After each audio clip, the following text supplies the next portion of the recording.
یا ولی اللہ سلام علیک۔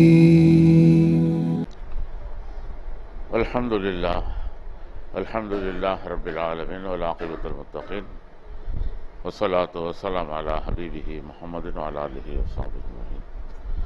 نحمدہ ونستعینہ ونستغفرہ ونؤمن بہ ونتوکل علیہ ونعوذ باللہ من شرور انفسنا ومن سیئات اعمالنا من یہدہ اللہ فلا مضل لہ ومن یضللہ فلا ہادی لہ ونشہد ان لا الہ الا اللہ وحدہ لا شریک لہ ونشهد أن سيدنا مولانا محمد عبده ورسوله أرسله بالحق بشيرا ونذيرا وداعيا إلى الله بإذنه وسراجا منيرا. أما بعد فأعوذ بالله من الشيطان الرجيم. بسم الله الرحمن الرحيم. واعبد ربك حتى يأتيك اليقين. صدق الله العلي العظيم.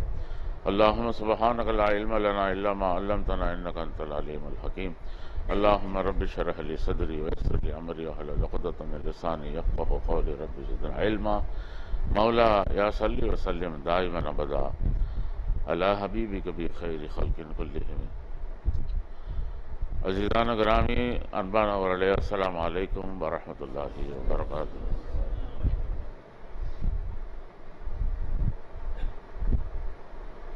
ماشاءاللہ اس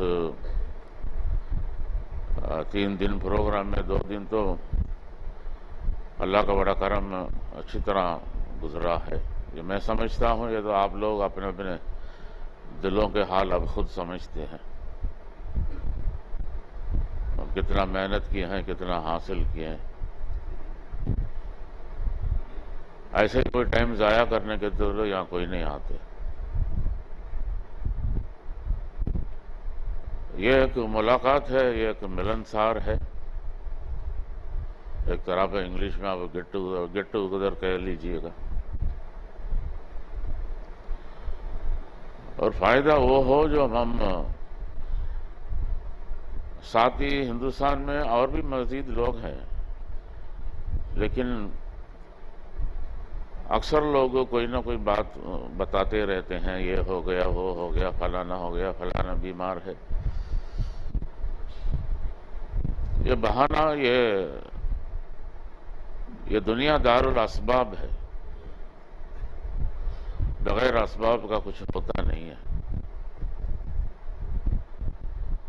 لیکن ہم بہانے کو تلاش کرتے رہیں گے. جو چیز ہمارے ہاتھ لگنا ہے، جو چیز ہمیں نصیب ہونا ہے، وہ پھر وہ ہم سے دور چلے جاتا ہے.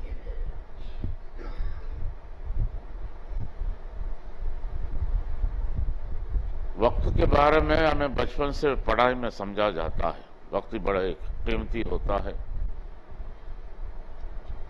جو گزر گیا وہ واپس نہیں آتا.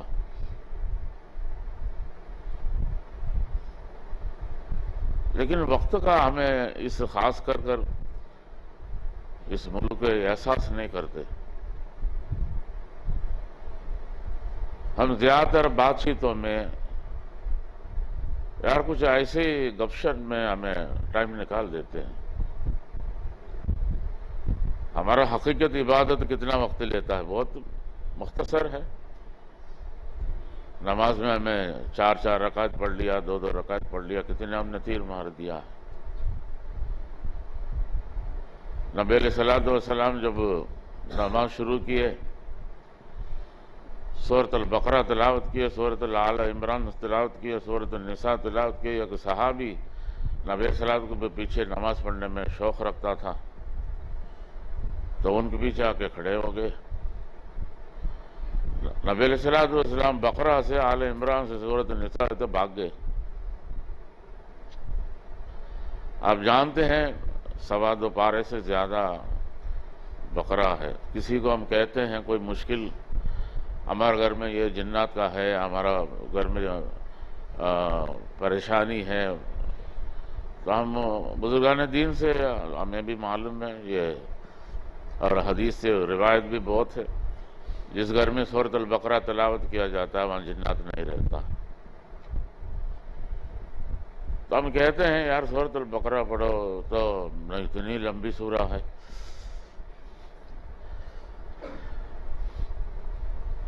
تو پھر نبی علیہ الصلوۃ والسلام کا اپنا انداز ہے، ان کا قرأت کے سامنے دوسرے کا کوئی قرأت نہیں ہے، اس لیے قرآن نزول ان کے سینے میں ہوا، قرآن کا ترجمہ تفسیر ان کی زبان سے ہوا، اور وہ جو بتائے وہی ترجمہ وہی تفسیر ہے، اس کا رد دوسرا کوئی کہیں بھی نہیں ہے۔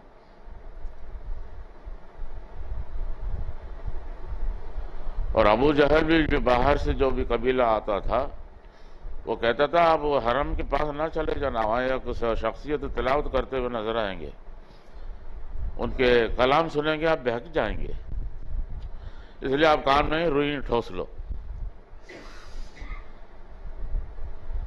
اتنا جو حلاوت ان کی جو تلاوت تھا۔ ایک بار نبی علیہ الصلوۃ والسلام کے سامنے امیر المومنین عمر بن الخطاب رضی اللہ تعالیٰ عنہ انجیل توریت کا مطالعہ کر رہے تھے۔ ابو بکر صدیق رضی اللہ تعالیٰ عنہ دیکھے تو کہنے لگے کیا کرتے ہیں نبی علیہ الصلوۃ والسلام کے سامنے؟ اور نبی علیہ الصلوۃ کو جو چہرہ انور رخ بدل گیا، میرے سینی میں اترا ہے اس کو جو مطالعہ کرنے کے بجائے تلاوت کرنے کے بجائے دوسرا جو اس سے پہلے گزرا اس کو کرتے ہیں۔ انہوں نے اشارہ کیا نبی صاحب چہرہ دیکھو بدل رہا ہے۔ اتنی حب تھا قرآن کریم میں، اور جو کاتب وحی ایک زمانے میں انہوں نے اپنی نفسیات میں مارے گئے، کہنے لگے نبی علیہ السلام فرماتے ہیں میں لکھتا ہوں کبھی کبھی مجھے بھی وحی آتا ہے، اور جب قرآن کریم کے متعلق نبی کا دعویٰ کرنا بھی جرم ہے، اور اسی طرح قرآن کریم کو جو وحی نازل مجھے ہوتا ہے یہ بھی جرم ہے۔ جیسے شیعوں میں ہے، ان کے امام کہتا ہے ہر جمعے میں اس کو جو وحی نازل ہوتا ہے۔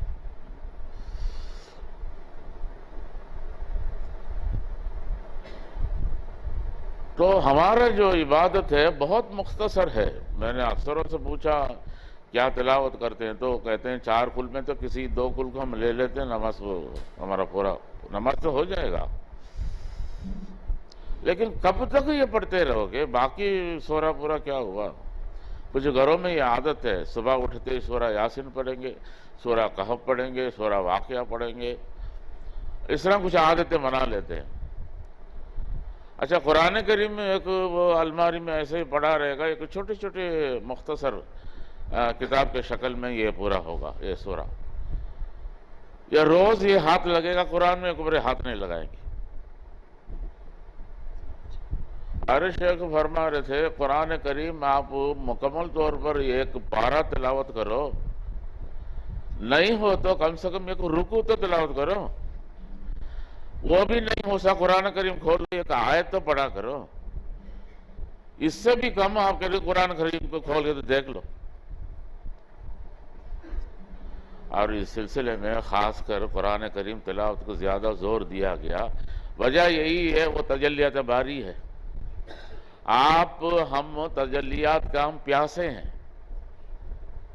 ایک تو کلمہ طیبہ کا جو ورد کرنا بہت ضروری ہے، دوسرا کلام پاک جو تلاوت بہت ضروری ہے۔ مولانا اشرف علی تھانوی رحمۃ اللہ کا جو ارشاد ہے قرآن کریم کو ایک ہفتے میں ختم کرنا چاہیے، اور آپ کے اندر اگر کسلانیت ہے، سستی ہے، چلو روز ایک پارہ پڑھ لیے، مہینے میں ایک بار ختم کیجیے۔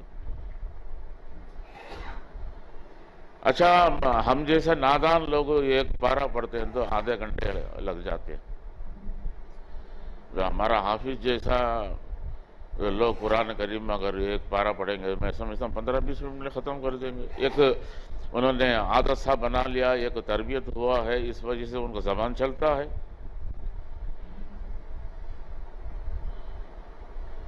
لیکن کیا ہم 24 گھنٹے میں اس آدھے گھنٹے کو ہم صرف نہیں کر سکتے؟ اچھا 4 کل کے علاوہ اور سورہ جتنے بھی ہیں تو ہم یاد نہیں کر سکتے۔ ابھی مراقبہ میں سب کو بٹھاتے ہیں، جی اس کو یہ چلاؤ، اس کو وہ چلاؤ، فلانا چلاؤ۔ شرط یہی ہے مراقبہ میں، جس کو مراقبہ ثلاثہ ہوا وہ دعوت تبلیغ کا کام مضبوطی سے کرے، اور جہاں روحانی بیعت کے لیے وہاں منارہ میں پیش کیا جاتا وہ فہرم ہوتا تھا، روز کتنا درود شریف پڑھتے ہیں، کتنے لوگ اپنے سلسلے میں لگائے. اگر یہ دعوت تبلیغ نہیں کرتے، یہ وہ تصوف نہیں ہے. اپنے آپ محدود اور اپنے آپ کو رکھیں.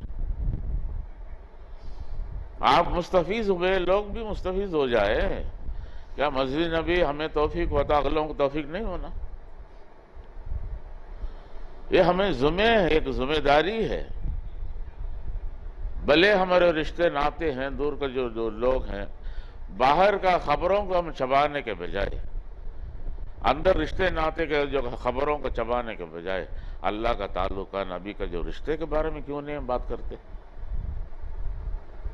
یہ احساس کے لیے یہ اجتماع کرتے ہیں.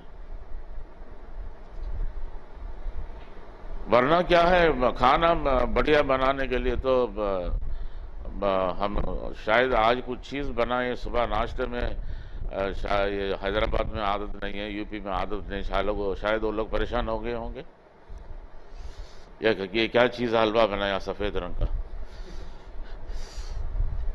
لیکن یہاں یہ رواج ہے، اس کو یہ اڈلی ڈوسا، اس کو جو پونگل کہتے ہیں. پونگل منی کیا ہے؟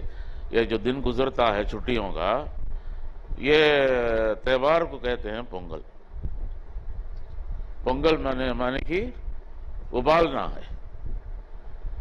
تو جتنے کسان لوگ ہوتے ہیں، ان کا جو کھیتی باڑی کا فصل کاٹنے کا وقت آ جاتا ہے، فصل کٹواتے ہیں، پھر وہ باہر خوشی منا دیتے ہیں. وہ چاول کو لے کر اس میں میٹھا ڈال کر وہ اس نعرے لگاتے ہیں، پونگل و پونگل نعرے لگاتے ہیں. یہاں کا رواج ہے. یہ لگ بھگ یہاں کا چھٹی دیکھو، 10 دن انہوں نے چھٹی دے دیا حکومت نے. بچوں کو 10 دن چھٹی ہے، باہر یعنی کوئی کام پہ نہیں جا رہا ہے. آپ کو تو معلوم ہے، گورنمنٹ دفتر میں جتنے لوگ کام کرتے ہیں وہ دیکھتے ہیں آگے پیچھے کون سا دن کو ہم چھٹی ساتھ میں ملا لے. 10 دن حکومت دیتا، 15 دن وہ لے لیں گے. تو اس دن میں اس لیے ہم اجتماع کراتے ہیں تاکہ روڈ میں ٹریفک نہ ہو، کوئی آنے جانے کے لیے لوگوں کو تکلیف نہ ہو، بھیڑ بھاڑ میں کہیں پھنس کر پریشان نہ ہو. تو یہ تہوار ہر جگہ پہ منایا جاتا ہے، نام دوسرا ہے. جیسے یہاں کچھ مچھلیوں کا نام لے لیں تو دوسرا ہے، آگے جا کے دلی میں بات کریں تو وہ دوسرا بتاتے ہیں، یہ حیدرآباد میں جا کر پوچھیں دوسرا نام بتاتے ہیں. مچھلی تو وہی ہوتا ہے. تو ماشاءاللہ، تو کھانے پینے کی کیا ہے، یہ کچھ بھی نہیں بنائیں گے تو دلیا پی کے ہم گزار کر 3 دن عمل کریں گے، وہ بات نہیں ہے. لیکن پھر بھی ایک ارادہ ہوتا ہے. یہ مہینے 2 مہینے پہلے پروگرام بنا لیتے ہیں. کون ذبح ہونے کے لیے تیار ہوتے ہیں. ذبح ہونے کا مطلب بکرا. تو بکرے کے لیے نام وغیرہ لکھتے ہیں، بکرا منگوا لیتے ہیں، سارے چیزوں کو اہتمام کر لیتے ہیں. کوئی کہتے ہیں میرے طرف یہ ہے، کوئی کہتے ہیں میرے طرف یہ ہے. سب کے یعنی کہ ان کے ارادوں کو پورا کیا جاتا ہے. تو الحمدللہ خود اپنا ذکر کو مضبوط کرنا اور تلاوت کلام پاک میں جو جتنی سورہ جو ہوتا ہے، آپ آخر جز میں چلے جائیے، آخر پارے میں چلے جائیے. عَمَّ يَتَسَاءَلُونَ اس سے لے کر سورۃ الناس تک. اگر آپ کو مشکل لگتا ہے، بڑا لگتا ہے، میں کبھی یعنی کہ لکھ کر رکھ کر ٹیبل میں رکھ لیتا ہوں ایک آیت میں، یعنی کہ یاد کر کے پھر دوبارہ دیکھتا ہوں. پھر اسی طرح کرتے کرتے کرتے کرتے کافی سورہ الحمدللہ یاد ہو گئی. میرے ایک حافظ صاحب پچھلے جو آپ اجتماع میں نماز پڑھا رہے تھے، قاری اسلم صاحب، ان سے پوچھا آپ کیا کبھی بھولتے نہیں ہیں؟ قرآن تو آپ نے سیکھ لیا ہے.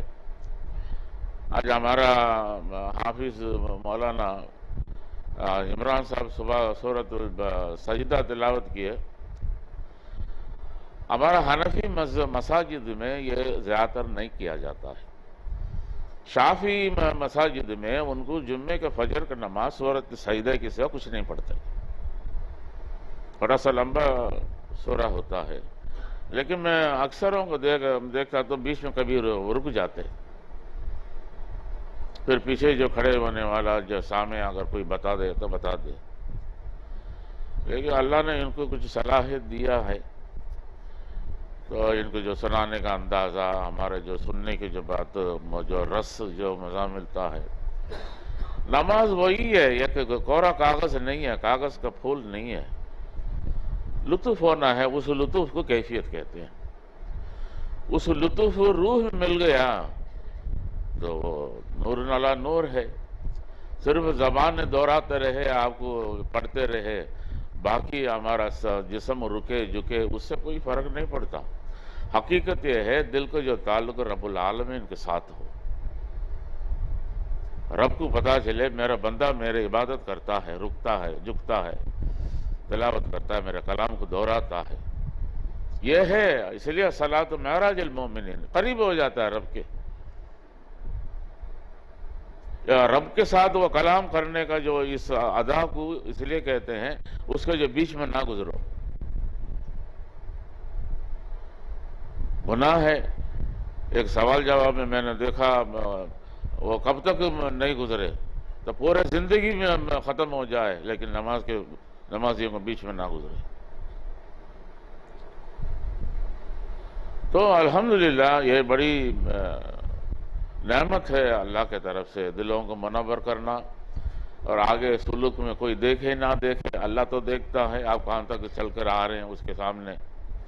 قرب الہی کیا ہے؟ ایک قدم بھی آپ آگے بڑھ جائیں، قرب الہی میں آپ ایک قدم آگے بڑھ گئے. لیکن دنیا میں کہیں بھی وہ بات نہیں کرتے، صرف جہر کر کے تسبیح کر کے ختم کرتے ہیں. ان کا نام بھی وہ صوفی کہتے ہیں، اس جگہ کا نام بھی خانقاہ کہتے ہیں. وہ جو کرانے والوں کو پیر ہی کہتے ہیں. لیکن پیر کے اوپر اتنی ذمہ داری ہوتا ہے، وہ آگے چلانا ہے، رب کے جو قریب اس کو پہنچانا ہے. ایک بہت بڑی ذمہ داری ہے، اس کو اس دن پھٹے گا، قیامت والے دن. میرے قریب آنے کے لیے یہ لوگ آئے تو اپنے کتنے قریب لے کر آئے.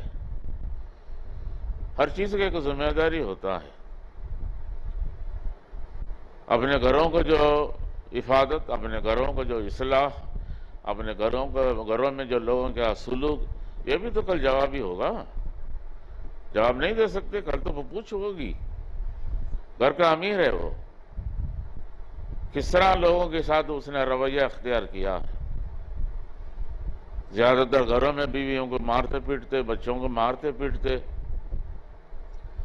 نفرت کرتے ہیں. کوئی لطیفہ بھی کہہ دیتے ہیں.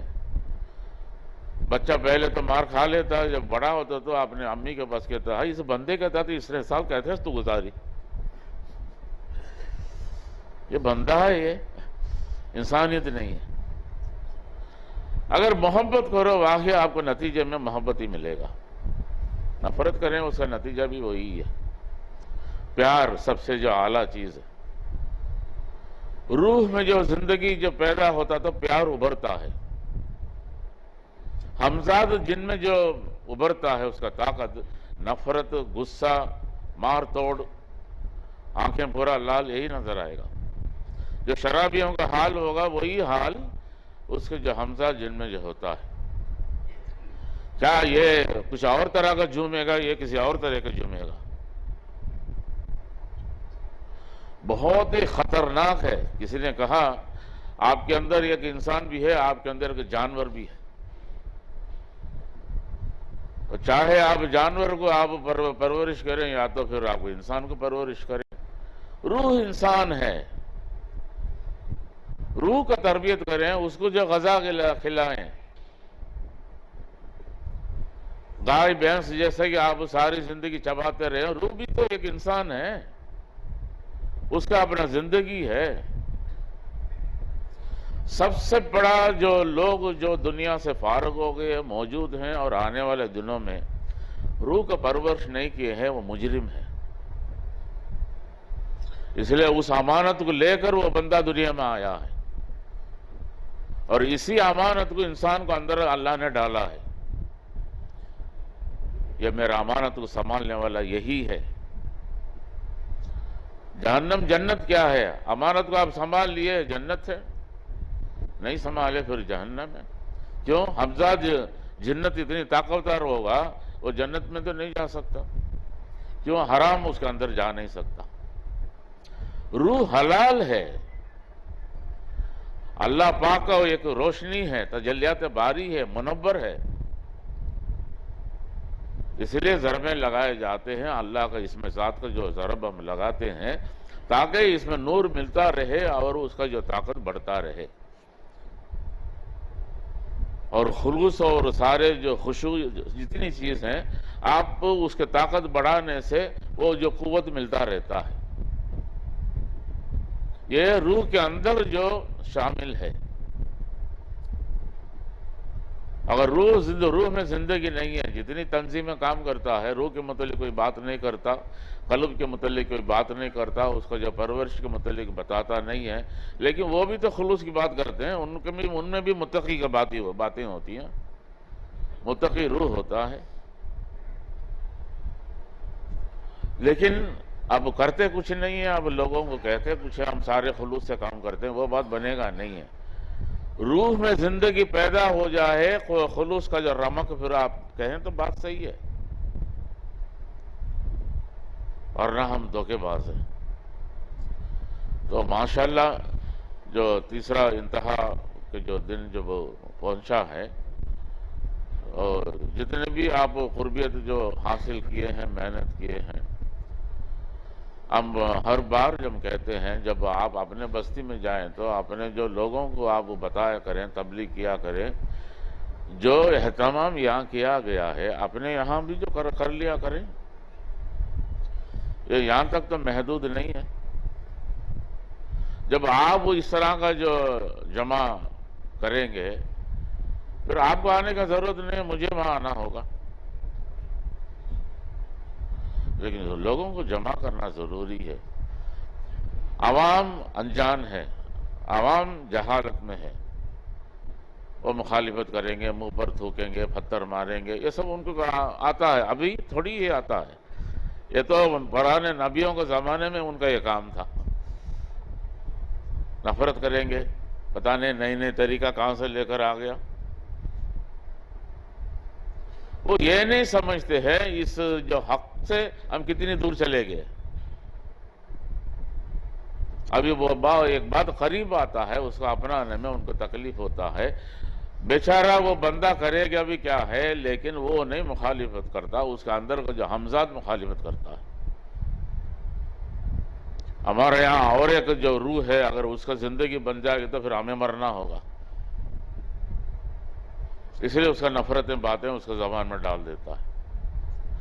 آپ جن کے اندر جو جن حاضر ہو جاتا ہے، جو جتنی باتیں وہ جو اگلتے ہیں، وہ جن پھر ان کے اندر سے چلا جاتا ہے، ان سے پوچھیں تمہیں یاد ہے؟ نیچے گرا دے گا، چکر آ جائے گا، پھر منہ پر پانی ماریں گے، سب کچھ کریں گے، اٹھا کے بٹھائیں گے، کیا ہوا آپ کے ساتھ؟ تو مجھے تو نہیں معلوم۔ ان کا جو جسم کا سوئچ کو جو سوئچ آف کر کر اپنے آپ یعنی کہ وہ آن کر دیتا ہے۔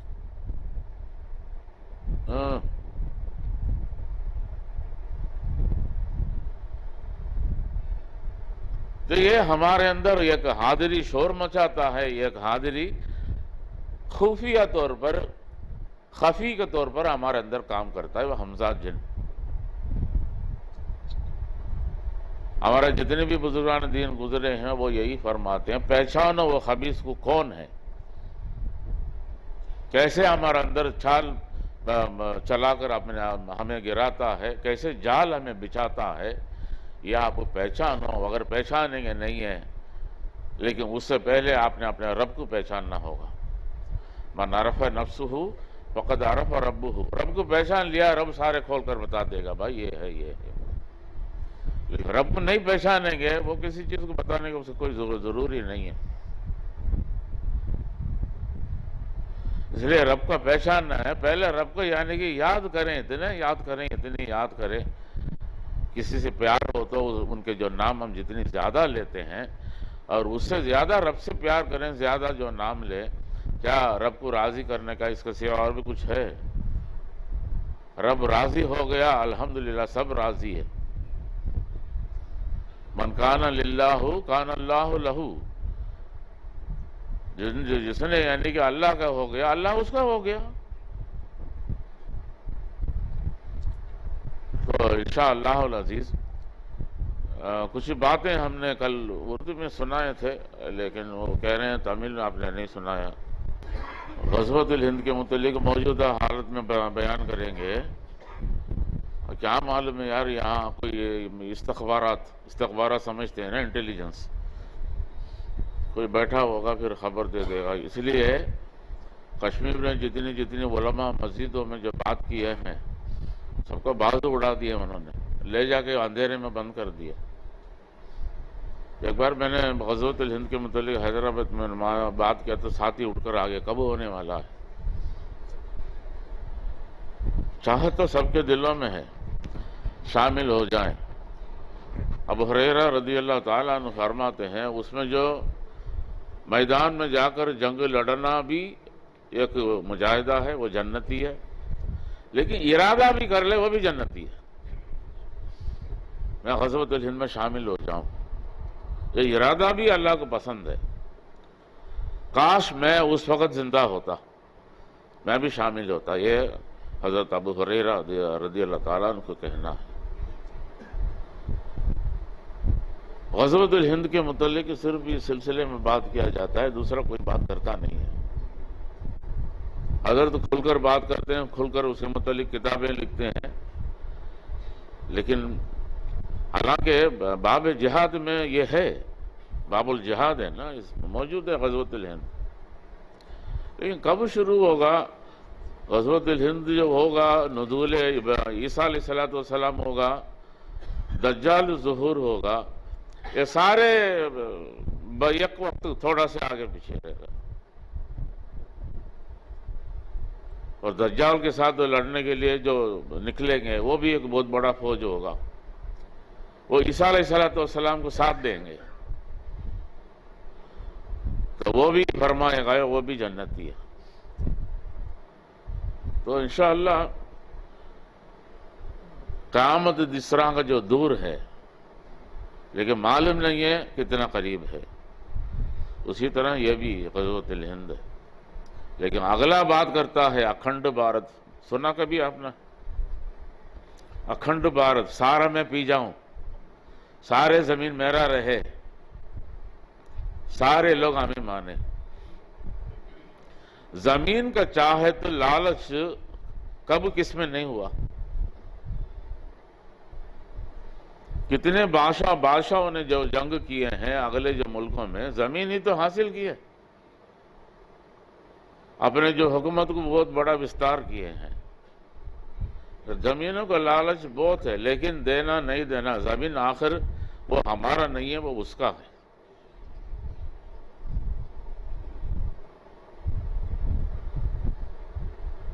لیکن انسان کا جو ہے نا، اکبر بادشاہ پورے ہندوستان میں حکومت کیے ہیں۔ اکبر یہ جو اورنگزیب رحمۃ اللہ کتنی جگہ پہ جنگیں کیے ہیں۔ کچھ مغلوں کے جو بادشاہ ہوتے ہیں جنگ بالکل نہیں کیے ہیں، آئے بڑی دور سے ہیں، لیکن حکومت انہوں نے کیا ہے۔ لیکن کسی مغلوں کا جو بادشاہوں میں دین اتنا گہرا ہی نہیں تھا، ورنہ بگاڑ زیادہ تھا۔ صرف اورنگزیب رحمۃ اللہ ایسے جو ہستی ہیں، اور سلطان شمس الدین التمش، تو ان کے بارے میں بھی کہا جاتا ہے وہ دیندار تھے اور اللہ کرنے والے تھے، اولیاء اللہ کا صحبت میں جاتے تھے۔ قطب الدین بختیار کاکی رحمۃ اللہ صحبت میں وہ تھے۔ ایسا جو گن سکتے ہیں، ایک کا دکا لوگ ہیں، لیکن زیادہ لوگ نہیں ہیں۔ اس لیے غزوۃ الہند جیسا بھی ہوگا، ہم ارادہ تو کر سکتے ہیں نا، ارادہ ہم کر لیں گے انشاءاللہ۔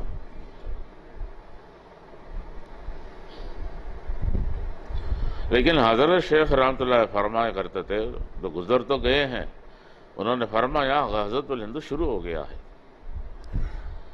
یعنی یہ نہیں کہ ہمارے زمین میں ہمارا سامنے ہو گیا، ایسا نہیں ہے، اس کا شروعات کہیں نقطے کے شکل میں کہیں نہ کہیں اس میں بیج ڈالا جاتا ہے، پھر آگے چلتے چلتے چلتے چلتے کچھ پھیلتا ہے، پھر مکمل طور پر آ جاتا ہے، پورے عوام لڑ بیٹھتے ہیں جنگ کے شکل میں۔ یا ولی اللہ سلام عليك